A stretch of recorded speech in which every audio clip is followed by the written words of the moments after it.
Peace and blessings, families. Brother Ajay Taimba from WUCUSU Empowerment on YouTube. And family, this is a big deal. I've done some recorded stuff with people, chop it up and uploaded it. But up until today, most of the content on this channel has been uploaded. This is our very first live interview. And we are really privileged to have this first live interview with a very special guest.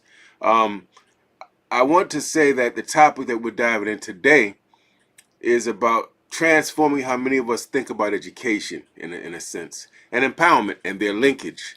And that's through homeschooling. You know, more and more black parents, I think because of the epidemic and things of that nature, or their maybe disgust in some cases or critique of the public school system, have opted for the homeschooling approach. And joining me today is someone who's been at the forefront of this movement. This is Dr. Khadijah Z Ali-Coleman. She's an educator, artist, visionary who has spent over 2 decades designing and leading educational programs that center creativity, liberation, and black excellence. And I mean black excellence not in some foreign bourgeois way, but real, like excelling at the things we do and embracing that, right? Our greatness. She's the founding director of Black Writers for Peace and Social Justice, co-founder of Black Family Homeschool Education and Scholars, and the former poet laureate of Prince George's County, Maryland. That's a big deal. She's up there with Gwendolyn Brooks and them family. All right, we talk about poet laureates now.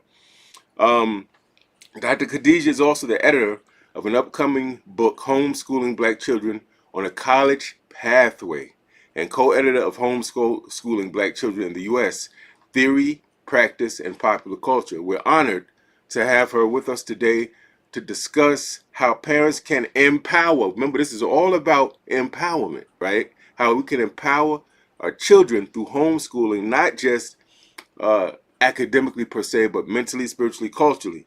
Dr. Khadijah, welcome to the broadcast. Let me bring her in. Hello. Nice to be Hey, here. Good to see you. good to see you again, my sister. We welcome you to the broadcast. It's a pleasure to have you here. And I want to jump right in. This channel, as you know, is all about self-empowerment. Before we get into the hardcore stuff that people are going to see live or recorded, tell us about yourself. Tell us more about your take on self-empowerment and maybe even some things you've done to empower yourself so that people will have a framework. Okay. That's a very meaty question. Thank you for the introduction, which was an overview, like encapsulated my 50 plus years. And I always like to start with the reality that um, my life journey was not linear, you know.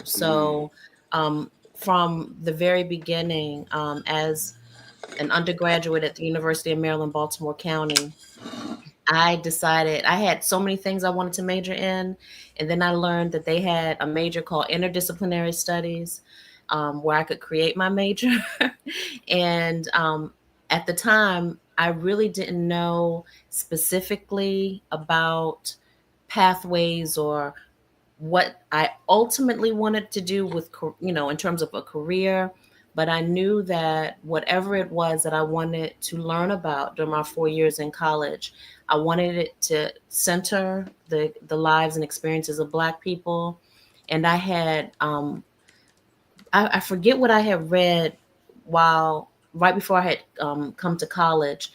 Um, and I think I was learning about World War II, Hitler, and um, fascism. And I was learning about the role of the media. And so before I even knew about interdisciplinary studies, I was thinking about possibly majoring or minoring in film or broadcasting. But when I created my major through interdisciplinary studies, I created a program that was titled African American Studies in Mass Media. And I mentioned that I was learning about fascism and Hitler and Nazism and these things because I was always curious about how an entire country, and ultimately many countries within the continent of Europe, um, were so easily complicit in the types of things that we learn when we hear about the Holocaust. And that to me mirrored what we know about the mid-Atlantic slave trade and an entire culture, which is America, that was born on the backs of enslavement, where you had people living among other humans that were enslaved. And so to me, a lot of this was possible because of the transmission of media. And, when we think of media now, we think of social media or television or films. But very early, media was the written word. And I actually teach media studies as well as English.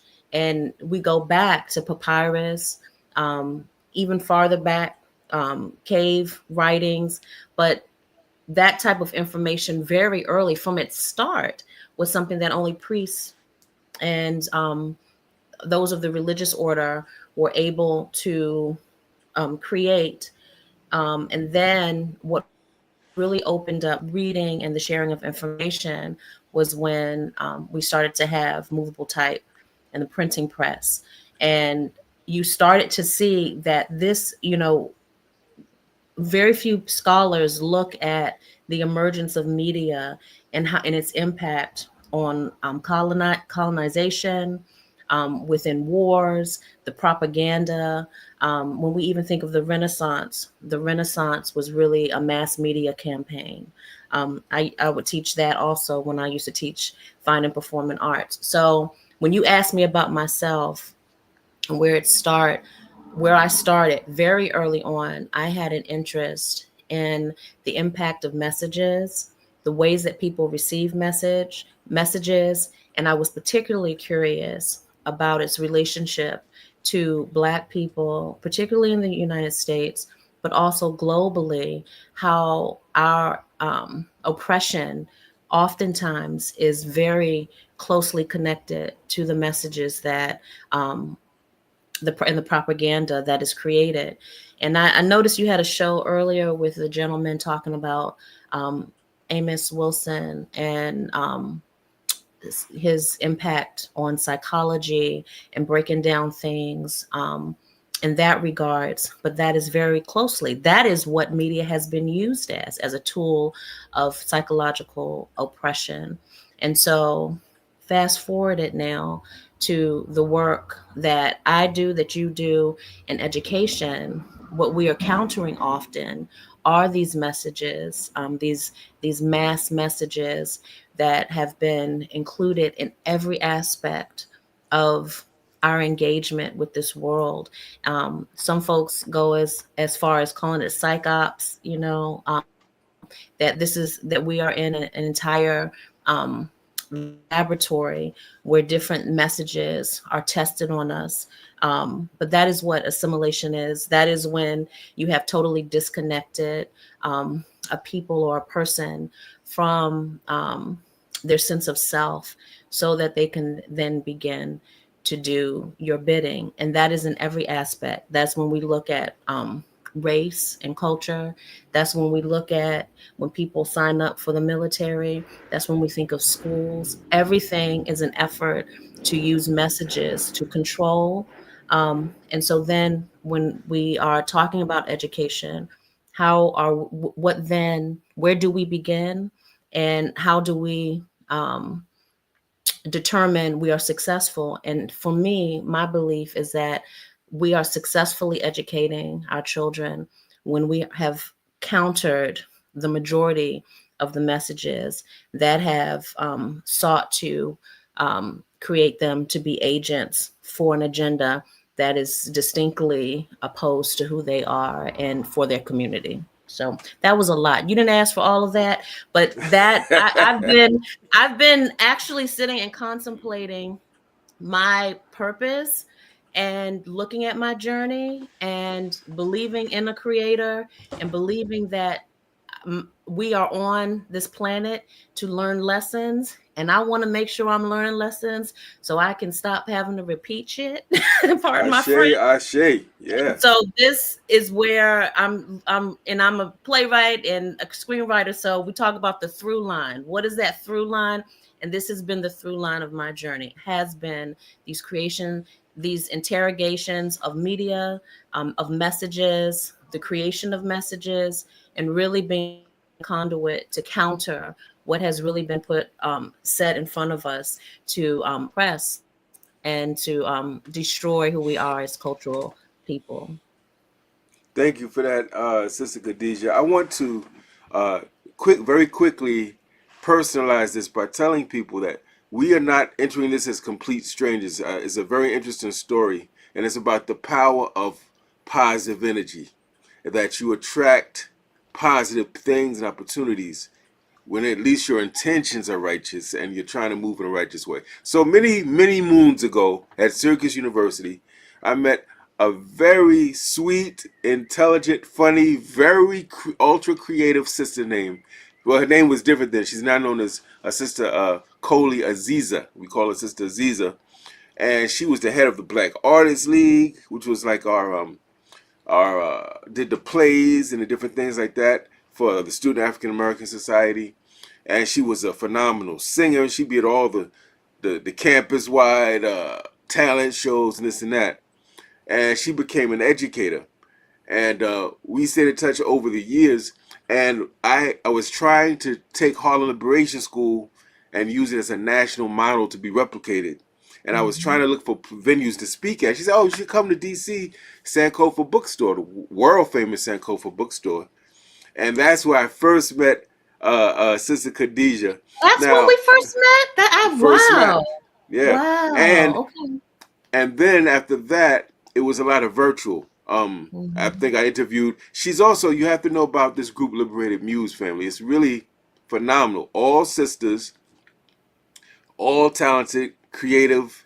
It's almost like Sweet Honey in the Rock Oh. 2.0, because they have spoken word dynamic. They got the singing. It's really dynamic. So I met our good sister who's here because of the political and cultural interactions with Sister Aziza 30 years ago. So that's just how it works, and I'm really glad that it happened that way. Now, having said that, I want to set the stage. You've worked with probably thousands of families through your organization. And I want to know from your perspective, Sister Khadijah, what are some of the most powerful ways that homeschooling has empowered our children beyond just they do well in school, beyond the grades? What would you say to that? So I do want to say I earned my doctorate in 2020, a doctorate in education in 2020. I'm defending my dissertation on March 13th, which were days before we went into a quarantine. And so I literally had to defend my dissertation virtually because my university, Morgan State University, was closed due to the pandemic. And so my my doctoral program was higher education with an emphasis on community college leadership. And I did a study on dual enrolled African American homeschool students and their perceptions of preparedness for community college. So that was the title. And I interviewed young people who were in the midst of being homeschooled. So they were still in what would be considered high school, but they were being homeschooled by their family, and they were dual enroll. And dual enrollment is when someone is in both high school and college at the same time. So they're taking some courses for a variety of reasons. They may want to have the experience so they can then transfer to a university, college or university after high school, or because in their high school curriculum, whatever that is, their parent or they've decided that they want to accelerate and start taking college courses. And so my interest was in learning from them what had their experiences been when they were homeschooled that prepared them to be successful as college students, since they were doing both at the same time. And from that study, I created or I identified certain things, certain areas in which these children, these teenagers, determined were the ways that their homeschooling experience had positively impacted their ability to be successful in school. And it ranged from building communication skills for them to be able to articulate when necessary with the professor, um, being able to manage their time. Um, because during homeschooling, they were allowed the opportunity to self pace, to understand what their strengths were, what they were able to do better in, or what they may need more help in. And so that in turn really helped them establish a study routine and also manage their time when turning in assignments and things like that. And so that study led to me attracting the attention of a scholar who was in a Facebook group, or who actually was the leader of a Facebook group that I was a part of during the 4 years I was in my doctoral program. I found that during my doctoral program that I needed a lot more, and I wanted a lot more community than I felt I was receiving from my school. And Facebook at the time was very ripe with different groups where Black people were gathering to share. Where it may have been newly graduated doctors get mentoring. That was the group that I was in, where just people were sharing resources. It was just wonderful. And this this woman, Donna Ford, she's a very well-known educational scholar, and she does research particularly around giftedness, gifted Black students. And she found out that I was did a study on homeschooling, and she had the foresight to know that this was going to be an area of interest, because with COVID, now many schools were closing and moving children to virtual environments. And so a lot of parents were choosing to homeschool. And so during this period of time, it was it was a distinction that those of us who were familiar with the homeschooling culture wanted to make with parents, that just because you are home and your child is enrolled in school and has to do work from home, that is not homeschooling. And I will say that in addition to being a scholar and doing that study, I also had homeschooled my own daughter off and on for 13 years, doing her 13 years in P through 12. And so around this time in 2020, my daughter was actually what would be considered a junior in high school, but she also was dual enrolled in community college. And she wound up earning her associate's degree when she was 17, and she just graduated last year at 20 from the University of San Francisco. So when all of these new parents were starting to homeschool in 2020, there were a lot of groups on Facebook that weren't allowing these parents to join, because they were vigilant, like, you are not coming in with your ideas about homeschooling while your child is still enrolled in school, because that's not homeschooling. So Mm, I'm like, oh, I feel bad for these parents. And I just did this study. So Donna Ford reaching out, she wants to publish my dissertation. I'm like, I would love it if I could do a book. I don't want to necessarily do my dissertation. I would love to do a book that has the voices of different homeschooling parents, because now more than anything, folks need to hear from different experiences. Because what those of us who consider ourselves veteran homeschoolers would tell you, there is no traditional way to homeschool, because homeschooling is about the uniqueness of your family, the needs of your child. So it allows for you to create and to cultivate this learning experience that is unique. And so, it's not going to be the same. So I wanted to have these different voices. And so she was like, okay. So she introduced me to the owner of Information Age Publishing, which just recently got bought out by Emerald Publishing. But they accepted my proposal for this, I reached out to Cheryl Field Smith, who at the time was the most prolific researcher on Black homeschooling, to co-edit this book with me. And together we decided to um, have some type of event to introduce what we know as researchers to this now growing population of parents who have really been thrust into this idea of homeschooling because of COVID. And so me being, if you're gonna go big or go not go at all, right? So I'm like, okay, we can do this teaching. We can do this event, have it virtual, call it a teaching, and let's start an organization around this. And so I have, because of my background in media, it was no problem. And my background in organizing in general. We had our first teaching in that July of 2020, and we had in the tagline, and we created Black Family Homeschool Educators and Scholars, and the tagline was setting our own agenda, which meant, from my perspective, is that we are letting parents know that that's what homeschooling is, that you are setting the agenda for your family, for your curating your child's learning experience, and introducing to them the vocabulary for homeschooling and all these things.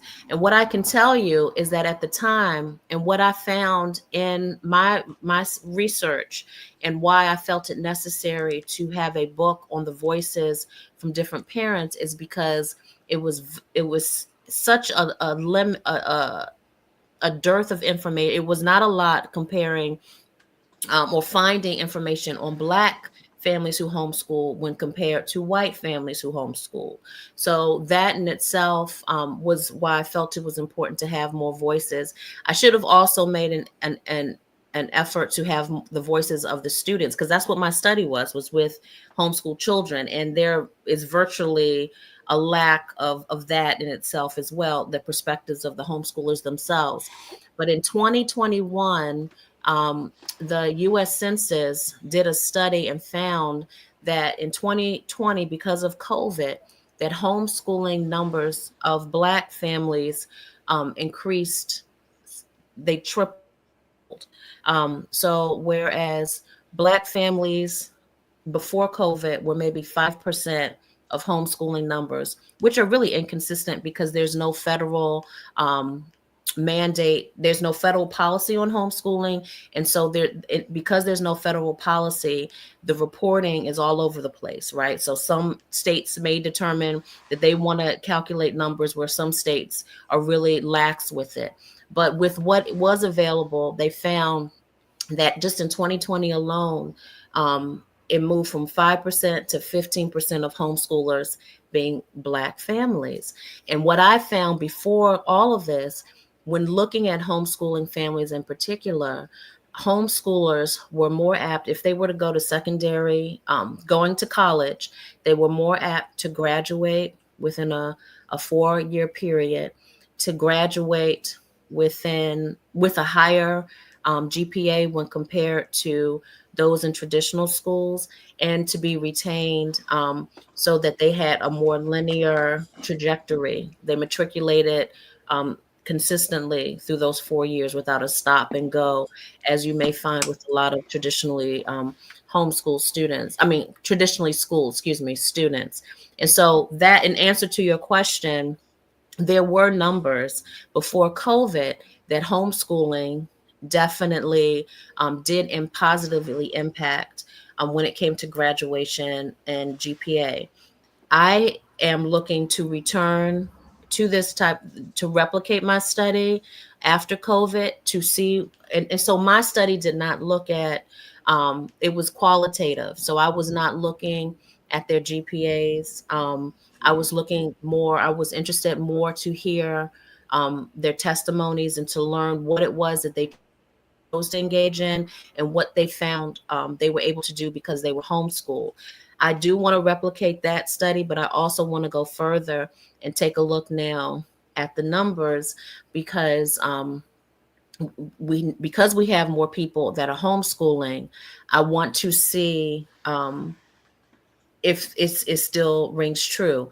There have been other studies that have found that homeschooling is actually more beneficial to Black children than it is to white children. Mm, Um, and I infer from that is largely because traditional schools are more amenable to white children, and for so sure. than Black children. So when Black children are outside of, and I've always had a problem with the deficit perspective of a lot of educational research that has always fundamentally looked at Black learners as having some type of deficit within the environment instead of looking at the environment. And so Environment. Yeah. what I find that homeschooling offers a great control, because you're looking at the learners outside of this traditional school framework. So that, in a nutshell, is how I got into this work. Yes, yes. Now, and we're thankful that you did. You know, the educators of the world are often not quite valued in the way that, let's say, engineers and architects and doctors are, unfortunately. Mhm. But here's the thing: I used to always say, Sister Khadijah, some people may have had an interaction with an attorney. Some had an interaction with an engineer or a real estate agent. All had interactions with teachers. That's Everybody right. went through teachers. That's That right. gives us a grassroots experience that a few other, um, I think, professions might have. We see everybody in the community, right, one way or the other, through the students or their families, and so that's very important. I wanted to know, you've written and you've spoken extensively about homeschooling as a tool of liberation for black Yes. families. Hmm. Can you talk about how homeschooling connects to our historical traditions of self determination and community education? You know, from the freedom schools to the liberation schools to like these independent black institutions. Could you speak to that?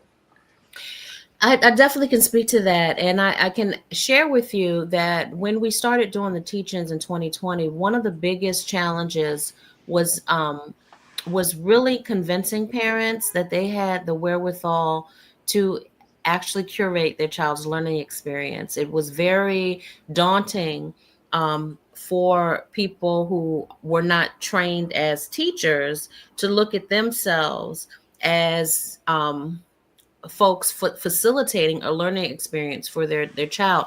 And I continue to say that because one of the myths about homeschooling is that the parent is the one at home always leading every lesson. And that's largely because homeschooling doesn't necessarily mirror what our idea of a classroom is or what our idea of school is.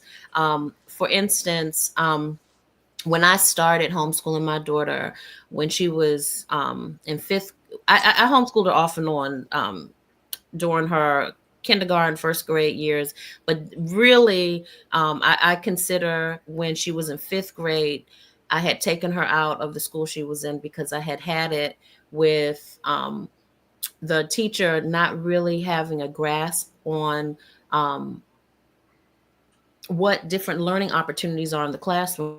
It doesn't necessarily have to be when, just what I'm saying, with her facilitating. She called me to have a meeting with me about my daughter, who she felt should be talked to because my daughter would finish taking tests before everybody else and then would start writing in her journal. And the teacher wanted me to talk with her to tell her not to do that and to put her head down, instead of recognizing that this is someone now who is engaging in self-directed learning by writing, and that shouldn't be something that is penalized or punished out of her. It should be something where you as a teacher are saying, hey, let me start a writing corner, because her issue was that my daughter writing was distracting to the kids still taking a test. It was the most ridiculous thing that I had heard in a while, and I was furious. And I had a conversation with this teacher who was younger than me and said to her just what I'm saying to you. What could it possibly be that you could set up a writing center and all these ideas that I shared with her? And her response to me is, I would love it if you can come in and help me set that up.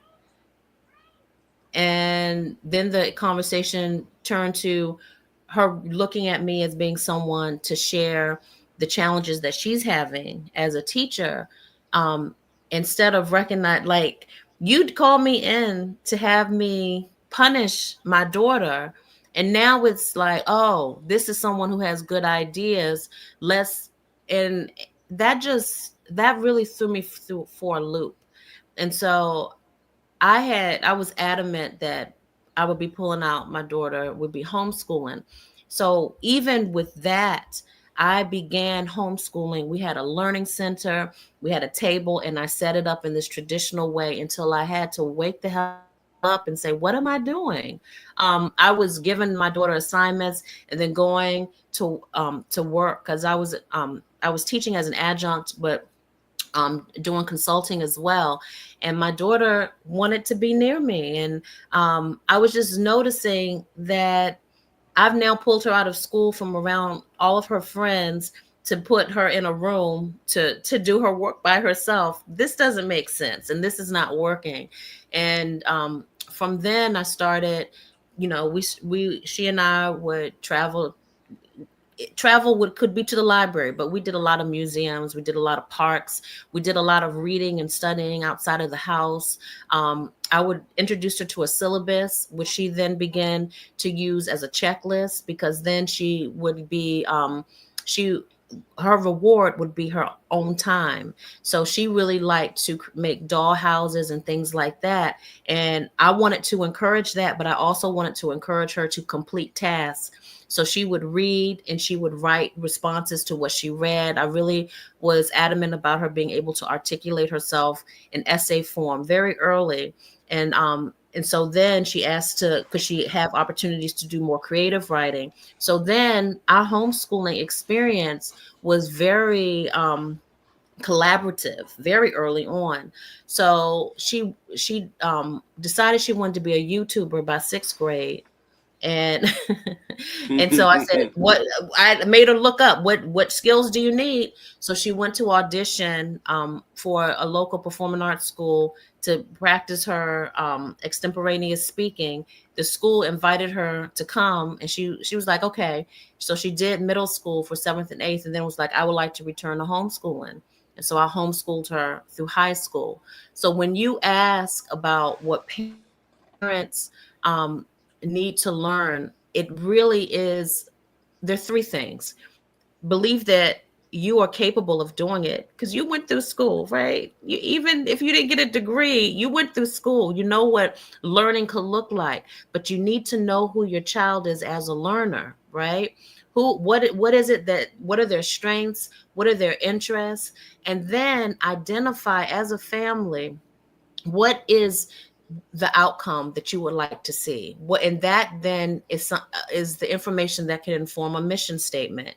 And all of us, regardless of what type of work, we have worked for an organization that has a mission statement, and some of us have been tasked with creating that mission statement. I've done years and years of work within higher education and nonprofit, where I've been tasked to develop programs that have had to have mission statements. Why don't we do this when it comes to our family work? When it comes to the things that we are doing specifically for our children. And so a mission statement, I am adamant when I coach and counsel families, is to I even begin to I understand what a mission statement is and how you can create that and use that as the guiding message for what you began for your homeschooling practice. And Yeah. so from there, you as a parent need to also recognize, if you are qualified and capable to teach, you need to also continue to be a learner. Because once you stop believing that you have nothing to learn, you are no good for anyone. And I don't care if that's offensive to anyone watching. That is the truth. Once you begin to believe that you know everything and there's nothing else that you need to learn, you are no good for anyone.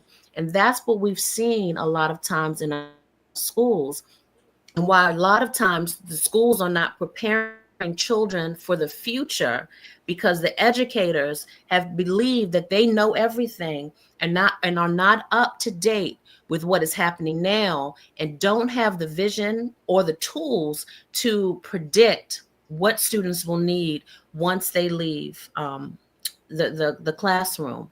And so those are probably the three things that I would say parents should think about when they are deciding or thinking about homeschooling.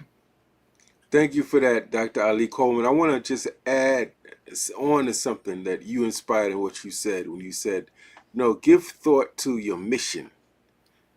Now, I'm not the Christian expert, but I do know there's a verse that says that without vision, people perish. And Mm. when parents would come to me and we're having these town hall meetings and discussions, I don't know what to do. I say, hold on, what type of adult do you want to produce? Give that thought. Because guess what? When we think about our dream car, people will tell you, oh, I want 4 doors, I want an automatic seatbelt, I want this. They can give you 20 things. We want a house, but this is your child. So what type of child, when they leave your home, they're going to be somebody's girlfriend, boyfriend, husband, wife, somebody's boss or employee, somebody's student or teacher. You're preparing them for the world. What type of citizen, what type of person do you want to create? And without having to be a so-called master teacher, once you have that figured out, you can now go about, okay, so now how do I create honesty? How do I cultivate conscientiousness? How do I cultivate completing tasks? So I like that you said that. I think that's so often left out of the conversation of education. People come up with a newfangled, a newfangled approach in core curriculum every other week, but they haven't answered the question, what type of adults are we trying to create? And that's just, to me, is so foundational. And I think one of the things that blew my mind when I did my study was when one of the participants in the study, I was asking them questions on um, what I don't remember the specific question, but I know that it was along the lines of how did they learn how to care about other Black people in their community. It was something along that lines. And this young woman was saying that she heard her parents have a conversation about work. And the mother was telling her father that a new person had come to work. The mother worked in a predominantly white environment. Um, but the mother was telling the father, I wanted to show her around and make sure that she was good. Um, and the daughter who I was interviewing, from hearing that conversation, that helped her understand that she has a responsibility to other Black people. And that blew my mind because, um, even, as we are talking about what we want, the vision that we have for our children, what we want to teach them, how they are always learning, even when we are not, they are learning from us, from our actions, from our conversations, from our behaviors.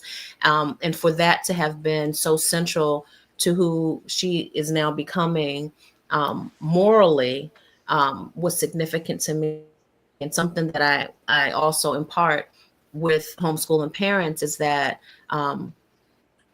homeschooling is also, if not more so, about these moral messages that we are imparting from our actions and how we engage with our children and the world around, because they are watching, than it is based on did we sign them up for the SAT class. And I think even when you were trying to recall the message and you said you're not Christian, I think one of the hardest things has been for me to be in this homeschooling space and not to be a Christian.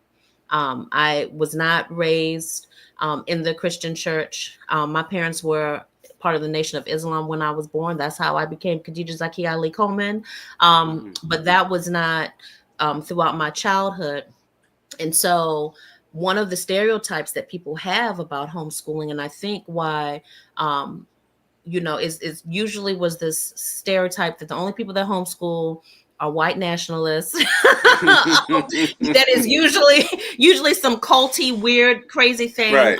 involved. And then when you are looking at the few Black people that homeschool, that they're either are very Christian or very Pan-African, and it's no middle ground. And so Mm-hmm. I would say that was something that I was able to disrupt spaces in that regard, just being present, because I'm more Pan-African than anything, but I also understand that there are those who are still trying to understand who they are as Africans in America, religious wise and other. And so I really was set on cultivating a space that was inclusive, and Yeah. that has been probably the hardest thing, because I have put people out. We have a Facebook group of over 4,000 people now. I've put people out without regret when they come in that space, trying to come from a very Christian, judgmental space, with the belief that that's all and only who is homeschooling, which is not true. That's And right. so, when I speak of morals, that is not what I'm speaking of. It's absent of this organized religion, as much as it is, how do we have care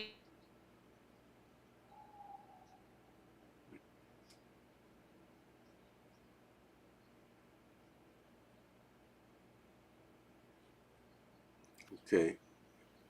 we We just missed some. We missed some of what you said. You froze for about 20 seconds there. Oh, Sorry. okay. I'm sorry about that, because you all disappeared on me.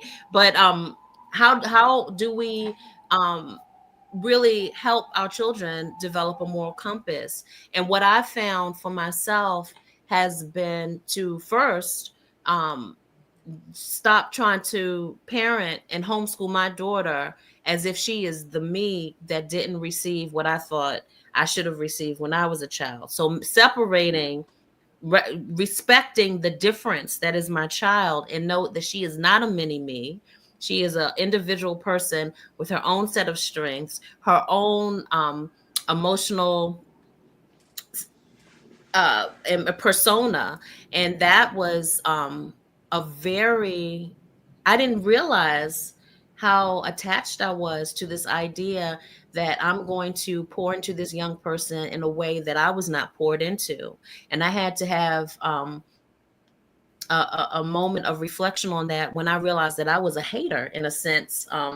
This, I would say, 10 years ago, I was taking some of my students to a conference in California and was going to bring my daughter. She found out, she was like, oh, this is going to be great. I'm going to meet all of my favorite YouTubers and everything. And when we go to LA, and I said, that's not how that works. You don't just go to a city and they're just going to be there. That's not, you're not going to just see them on the street. And sure enough, that is exactly what happened. We went to LA and she saw on the street. Wow. Wow. Look at And that.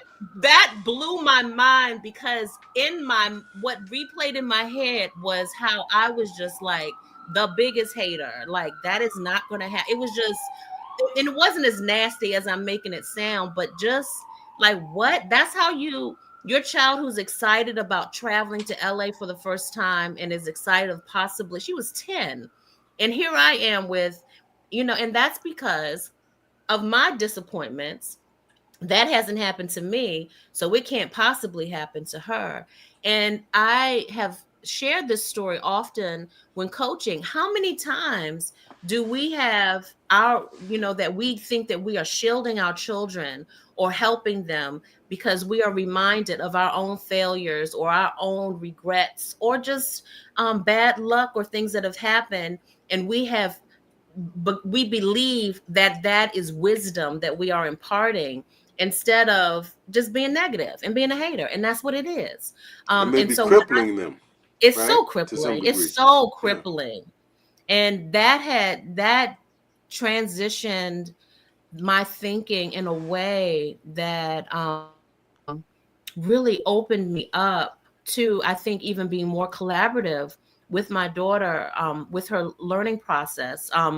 And so not just here, go learn whatever you want, but really engaging her in the process. And she just started a new job, and she just came back from LA yesterday for training for a job where she will be going and touring in high schools in Prince George's County, talking to young people about Mm, pushing through the noise of people mm, getting you off your pathway. Isn't that crazy? Like all of this, like when I say that I know that there is some divinity or creation that exists, because the lessons, I have been more attuned to the lessons in my life when I turned 50 2 years ago than ever before. And it is just astounding, the things mm.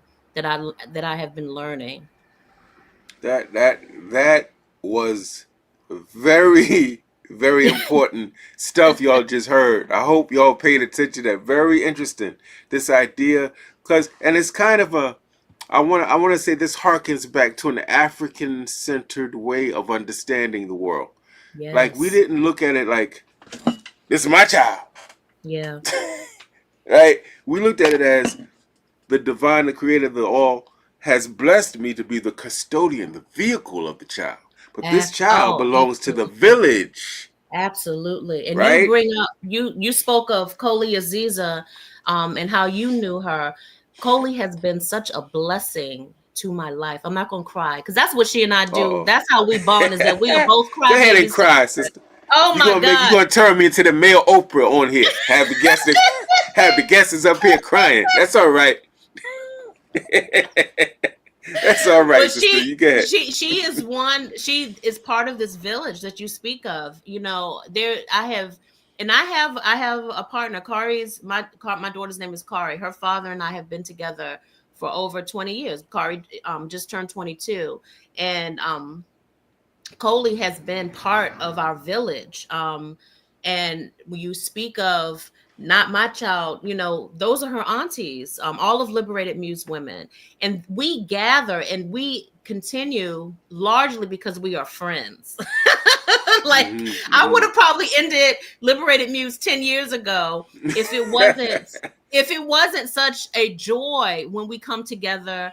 And they have such trust in me when I'm accepting contracts and creating things. They have so much trust. And then everything that you said about Coley at Syracuse, she's still such a divine vehicle.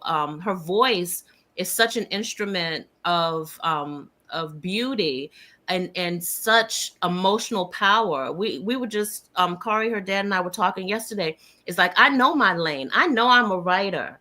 And I know that many of the songs that Liberated Muse has performed would not be the same if I have a 4-octave range voice, and it would still not be the same if I was singing some of the things that Coley sang. Her voice is a blessing from the heavens, and she has been a blessing to our life during this homeschooling journey. And many of the people in the arts community that I've had other relationships with through Liberated Muse have been part of Kari's learning laboratory. Kari got published, is a published writer, and was published in Poetry Magazine, the Poetry Foundation's magazine, where they accepted her work before she even graduated from college. And I don't think this is by accident at all. It has everything to do with the people that she was able to engage with during our homeschooling journey. And that's what I want parents to think outside of the box when they think of homeschooling. Who is it that you want your child to meet when they're learning? You have the wherewithal to make that meeting happen. Whose feet do you want them to sit in? Kari sat at the feet of Maimona Youssef when she was homeschooling for high school. Maimona Youssef, Grammy award winning, who performed with the Roots. She's a dynamic. Do you know Mumu Fresh? I have. I'm gonna send I you her. heard the name. That's You all I don't know. know. If you don't know who Mumu Fresh is, you gonna know today, because I'm gonna All send right, you. I'm gonna learn But today. She is amazing, and she taught Kari how to do mobile music production.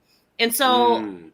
Tisha Marie is a singer. Like, so all of these beautiful humans taught my daughter planting, math, things, Lynn, who is one of the members of Liberated Muse, her son, who's a math teacher now in Baltimore City, was one of Kari's tutors when she was in high school. So none of this is about you as a parent having to know everything. You just have to be open to learning and engaging with the community around you, so that, and that's why I call it curating the learning experience, not necessarily teaching. You may be facilitating some things, but you are curating what this learning Mm. experience looks like. And once your children become more self-possessed, they can actually be co-collaborators in this process. And so that's definitely where the liberation comes in. It's not solely about the content, it's about the actual implementation of this practice,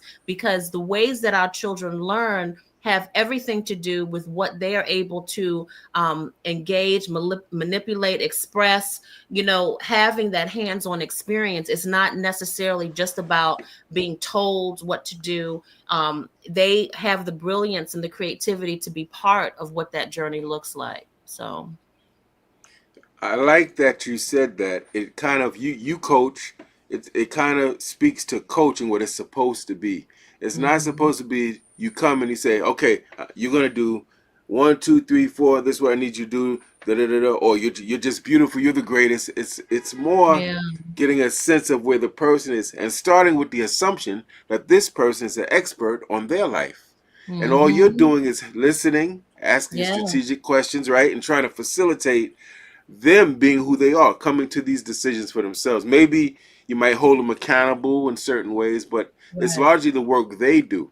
And so I right. But like that that. That's what cultural education should be. but that cultural conditioning for us as Black people is very tricky, because that's not how many of us were raised to look at children as having agency. And what do they call it now, the gentle parenting.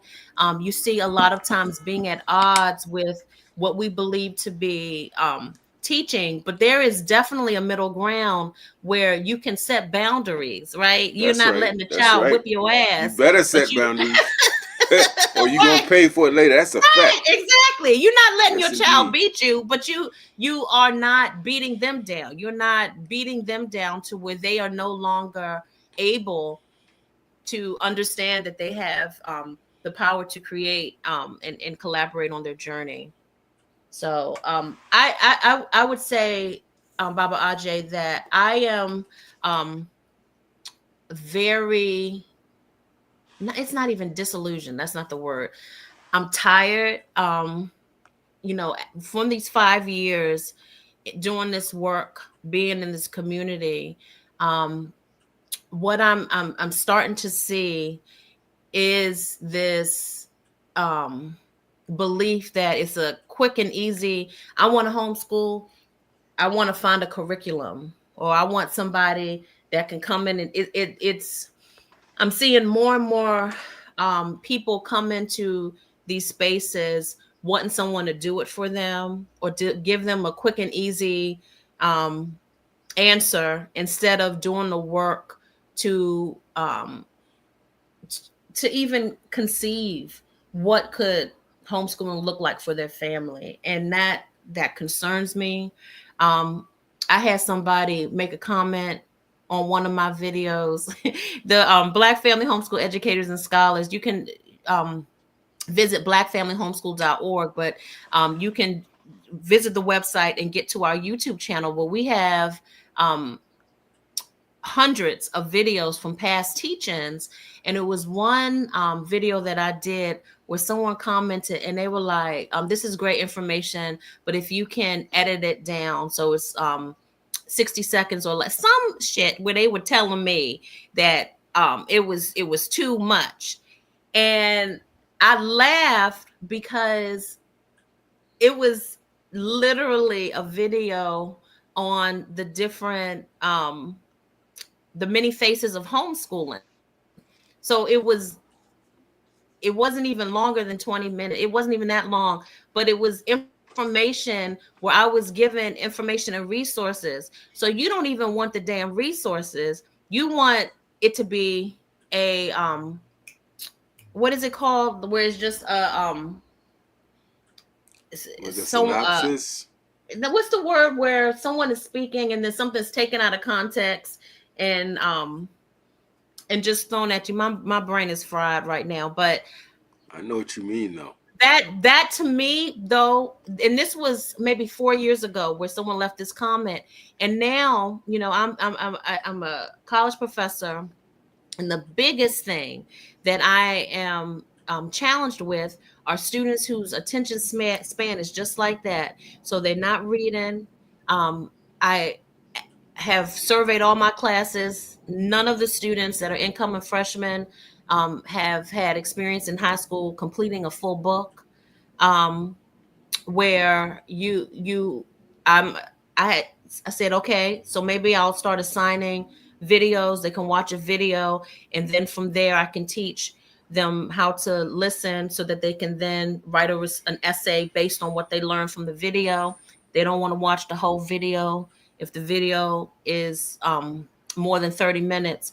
So I fault for this is our proclivity to wanting everything fast, being so beguiled by the technology that we're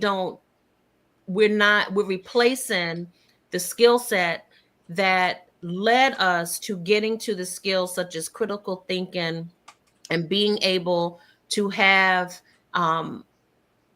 the skills that will protect us from being so easily swayed from what I was speaking of earlier when I was talking about media and messages. If we don't have the attention span to listen, to discern, to then have critical thought, then what are we teaching the kids? And what we're teaching them is to get to information in 30 seconds. And if you got it, good, go with it. And so we have children who are unapologetically short-sighted and unable to have cogent responses to information. And if you don't have all the information and you can't critically think, then you are no longer able to be a problem solver. So if you are not a problem solver, then what are you? You are part of the group that is controlled by those who are doing the thinking, who are creating the problems, solving the problems, whatever they determine to be the issue at hand. You are part of the flock that will then follow behind and do the bidding of what is told to you. And that is what my concern is when I'm confronted with people who trying to rush me. You don't even know you coming into this space because you don't even know about homeschooling and you rushing me. Mm. What you rushing me about? Where we going? You take that personally, huh? What we going to? The reason why I not only take it personal, but Yeah. I remember it because unfortunately that it wasn't the last time that I'm seeing these interactions, even if it's not with me and someone, folks rushing someone, just give me the information. But if you don't have the information, how you know when you got to what it is that you need? I don't How even do you know that you know what you need to know? right. That's Right. amazing. I You know I what? had a student Go in ahead. one of my media classes tell me that he's glad that the is digital books and he don't have to buy real books because a digital book can give a synopsis. But how you know what the synopsis is if you didn't even read the real book? Like I don't understand this logic. Make this make sense. So you rushing through when you don't even know a synopsis or a more cogent an encapsulation of information is what one seeks when they know the whole picture. And so they asking for you to give a retelling of it because they know what the whole picture is, but they want you to encapsulate it and be short with it. But if you're Mm. not the one that already has the knowledge base, how do you know when you're being shorted information? You don't. And so this need to be for everything to be shortened and quick is why when we think of chat gpt now replacing students writing essays and things like that, because no one has reinforced for them the importance of using your brain to critically think. And so That's right. because when you critically think and when you have the ability to create new ideas and problem solve, you're not going to want to give away that power. You're not going to look for a tool to think for you because you have had success and gotten good reinforcement to and see the value in your thoughts. And so that's why I fault parenting, is because we have not done enough with the children where we have encouraged them to be thinkers, because our cultural conditioning has taught us to beat down kids if they're not following directions. So if a child is only to follow directions and to do what you're bidding and what you're told, they are not building the muscle necessary to be problem solvers, strategists, creative thinkers, critical thinkers, and they will more easily go and use tools to pass off, to do what they need to do to get a job, because that's all that's valued, but not to actually be a creator and someone who's solving problems. I'm sorry. That's Doctor, no, no, sister, you're hitting it on the head. It's some of this stuff. If we just sat down, turned everything off, wasn't on the phone, wasn't doing 100 things, and just got quiet and still, and just do something that's so revolutionary and radical and life changing, called think. Just be quiet. A lot of things will come to you. So it's funny what you're talking about. I just got through talking to this younger brother with. He said, "Man, the consciousness, brother IJ, Baba IJ, the consciousness. These people are crazy." He was very upset. He's at work.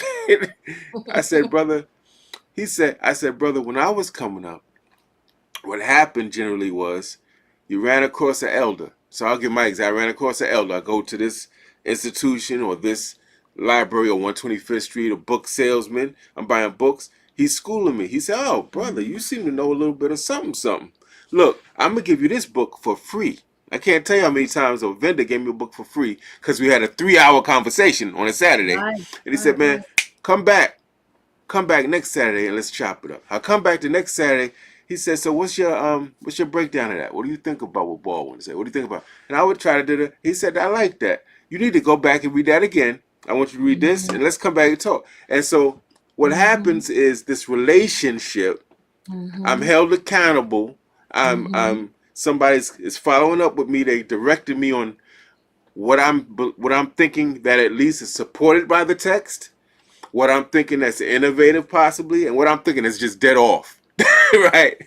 And so it's kind of like what they used to call an apprentice system. I don't want to get too Yes. formal with that, but I was telling him, brother, we got to bring that back. Because here's the Oh thing: yeah. if you teach yourself, fine. I was part autodidact, no problem. But here's the thing: Mm-hmm. if you don't have a mastery of that knowledge and you're teaching yourself, how do you know that your assumptions and conclusions are right and exact?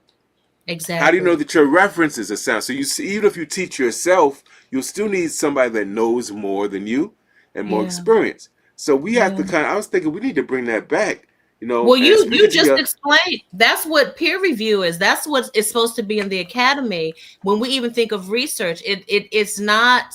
Um, I'm going through the process. I hope I get tenure. I'm going through the tenure process now. But it's a distinction between what you publish on your own and publishing in a publication where there are many people looking at your work, your peers. That's what peer review is, and that accountability. And I've even explained that to my students, and some have like, oh, okay, that's what that means because they've heard it before. But when you talk about apprenticeship, that is an excellent term to apply to homeschooling. And I've counseled some parents that I know are doing incredible work, who have asked the question, what do we do, how do we work in homeschool, and where do you put your kids? And my question is, why can't the kids come with you? And why are we okay with this separation, um of of where our kids, why can't they show up in spaces and see how we engage with the world? Because that is them seeing us critically think and do all of these things that we're talking about. And I think um, my daughter and I talk about this all the time, because she often has the question, and even as a young, as an elementary age child, was always so curious about religion, because that wasn't something that we forced upon her as a child. So she had, I introduced to her mythology, cultural mythology from different cultures. We had discussions about what happens when people don't know, they create stories, right? And so she was really curious as to how do we as Black people, with such a heavily um, with the majority of us so heavily engaged in some type of religious belief, have such a distant relationship when it comes to political advocacy that's consistent, right? Mm. And my what I said to her is that I believe that we don't have out generationally, the conversations have not been had where we are articulating to our kids the things that we are doing for survival versus what we are doing because we have legitimate belief in it. And I will go so far as to go all the way back to gospel music and spirituals that were coded messages, and Yes, yes. knowing that a lot of the meetings about running away took place in churches. So under the That's right. guise of religion, Teach. we are meeting in these places to escape. That's So at right. what point did it move from us using music in the churches, a place of liberation where churches were part of the Underground Railroad, to That's right. now this is what we do, and it's only about the worship? I don't understand that. Then when we think of quilts, all of our art, even before enslavement, I teach about the drum. I play the djembe, but not. I'm not. I would never consider myself anyone's master djembe player. But I studied the history of it to know that the djembe in different cultures in that area of what we know as Guinea and Mali, the djembe person that was selected to play the djembe was a divine person. They were to pick the tree, the design that was going to be on that djembe. They were usually at the forefront, and they were communicating to others outside of that village that the villagers were coming, or they were to indicating that war was about to happen. They were commemorating something, but they were also part of the spiritual makeup of that village. Whenever we think now of people beating on a djembe drum or dancing, is entertainment. So everything, when we look at our traditions, we know very little about foundationally what they were about. And what we find is that often that is by design, to disconnect us from our political agency and from our innate want to commune around liberation.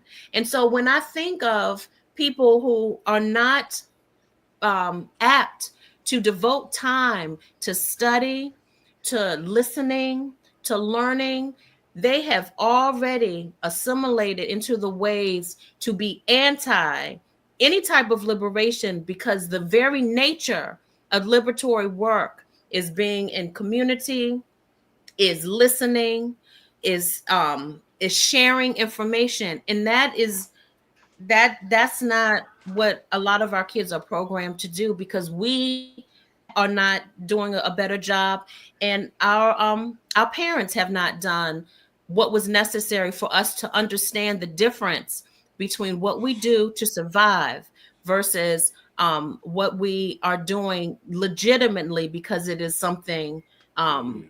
that we believe in.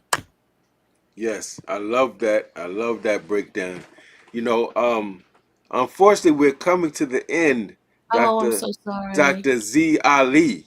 I like the Z Ali-Coleman. I put that in a Yes. hip hop verse. Speaking of hip hop verses, you are someone like myself and many other Sister Ziza, that blends the arts, education, Mhm. and activism. As you know, that's a powerful trifecta Mhm. right there, right? Mhm. I'm curious to know, you down with the Liberated Muse, the Black Writers for Peace and Social Justice.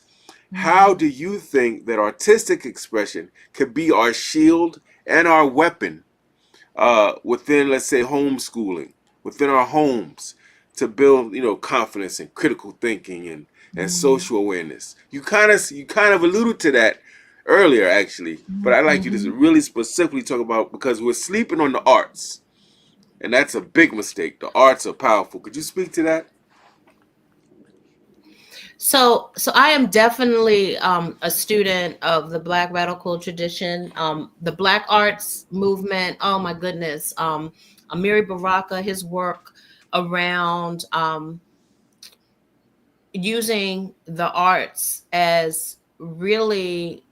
I looked at the work that he did in the Black arts movement and many of his peers as really breaking through this veil of um, of the dream state. I always found it remarkable. I recently attended. I'm part of a nonprofit. I'm a fellow of a nonprofit, the Watering Hole Poetry. They have a fellowship program for writers, and they meet in South Carolina. They're based in the South, and they're for writers from the South. And I'm in Maryland, so that's still considered the South. And one of the facilitators, Lasana Ali, he was mentored by Gwendolyn Brooks, and he Mm, taught us that Gwendolyn Brooks, who was established, and you mentioned, you brought her name in the beginning, which I love. mm-hmm. um we know all of her activism and what she did in Chicago. What folks don't know is that she was self publishing her work when publishing houses wouldn't publish it. And she was older when the Black arts movement of the 1970s came to fore. She wrote about how she was empowered by the young people of the Black arts movement because of their unrestrained um, language. They weren't using art or creating art that was trying to fit into this notion, or concerned about their proximity to whiteness. They were using the vernacular of their community.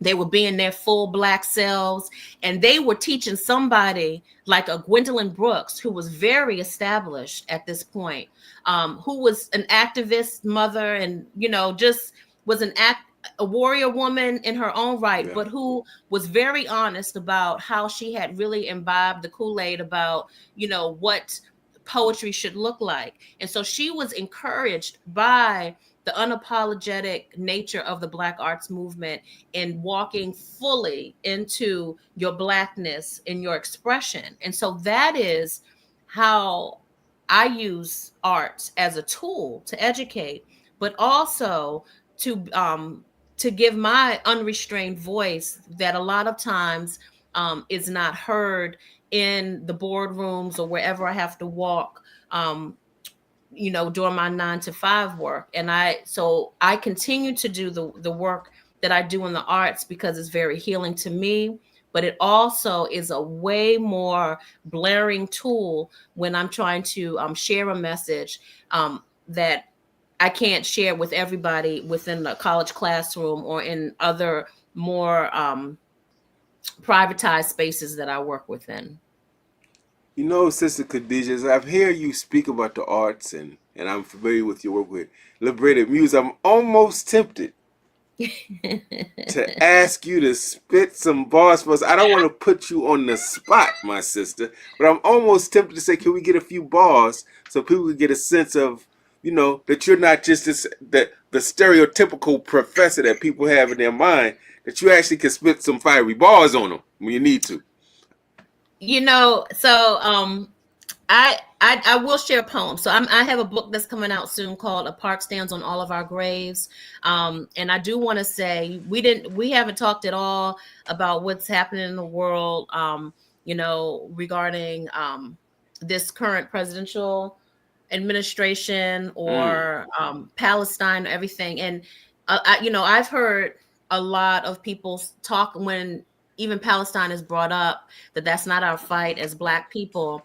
But if Mm-hmm. we think of any of if anyone considers themselves a fan or a student of Malcolm X or Kwame Ture, Derek Bell, I don't know. I can go on and on. Then you have to understand that there is a point of no return where when you are totally disconnected from what is happening to Black and brown people globally. And what is happening in Palestine is particularly important for us because that is where our police in this country go to Israel to learn Mm. tactics that they have imparted on people of Palestine.